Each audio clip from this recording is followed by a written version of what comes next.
전 세계적으로 해조류는 6천여 종에 이릅니다. 약 800종이 우리 바다에서 자라는데 우리가 활용하는 해조류는 500여 종입니다. 해조류는 육상식물하고 틀려서 특히 그 가혹한 조건, 다시 말하면 바다라고 하는 소금물 속에서 자란 거예요. 그래서 가장 가혹한 조건에서 자라났기 때문에 그 자체가 갖고 있는 그 구성 성분들이 육상식물하고는 굉장히 다릅니다.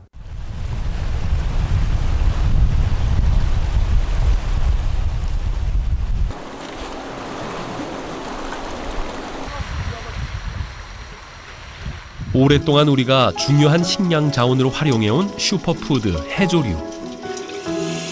바다라는 특수한 환경이 만들어준 해조류의 성분들이 새롭게 주목받고 있습니다.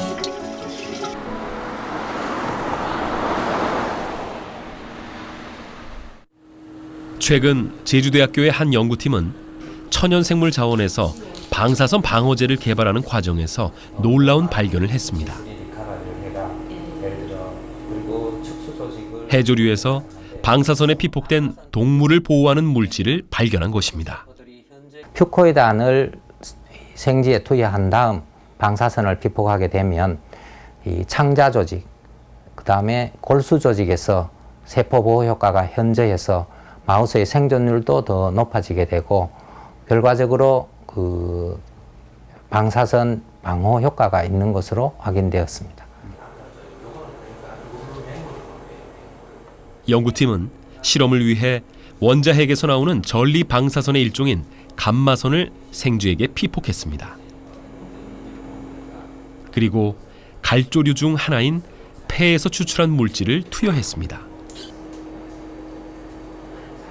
효과는 기존의 약품으로 개발된 방사선 방호제보다 탁월했습니다.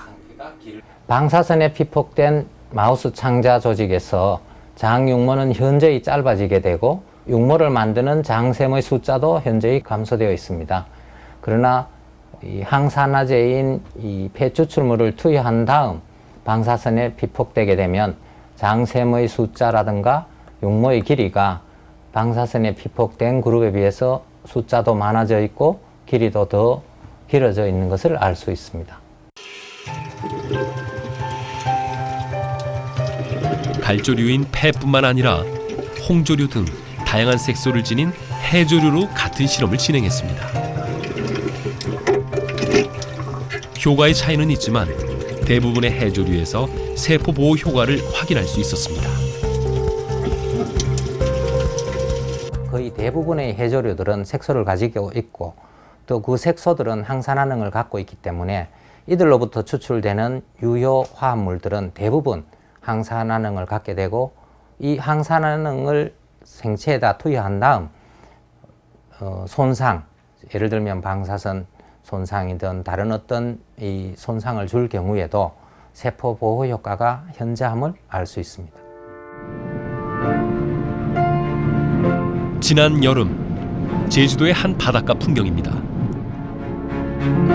시퍼렇게 해안을 뒤덮고 있는 것은 구멍 갈파래입니다. 이렇게 이상 번식하면서 해양 생태계까지 교란시켜 골칫덩어리가 되고 있습니다. 갈파래는 사실은 이제 그들의 생물 계절상은 일반적으로 4월 달, 5월 달에 이렇게 이제 생장을 하는데 최근 한 10여 년 동안 제주 해역에는 지속적으로 상당히 7, 8월까지 대량으로 증식을 하고 있습니다. 그래서 뭐 제주에서는 이제 그런 대량으로 증식된 이런 해조류들을 청소하고 처리하는데 상당히 많은 비용도 들어가고 또 인력도 들어가고 상당히 처리하는데 상당히 고생이 많았었습니다. 2,300톤에 달하는 구멍 갈파래를 처리하는 비용이 연간 10억 원 이상. 그런데 해양 쓰레기 취급을 당했던 이 해조류가 기능성 화장품의 원료로 변신했습니다. 제주 테크노파크와 그리고 도내 화장품 기업이 공동으로 이 갈파레를 활용한 화장품 소재 원료를 개발을 성공했습니다. 그래서 그 원료는 이제 일반적으로 미백 효과가 대단히 뛰어나고 또 주름 개선 효과가 뛰어난 것으로 이렇게 평가가 되어졌고, 또 대량 그 추출을 할 수 있는 그런 기술이 이제 개발이 돼서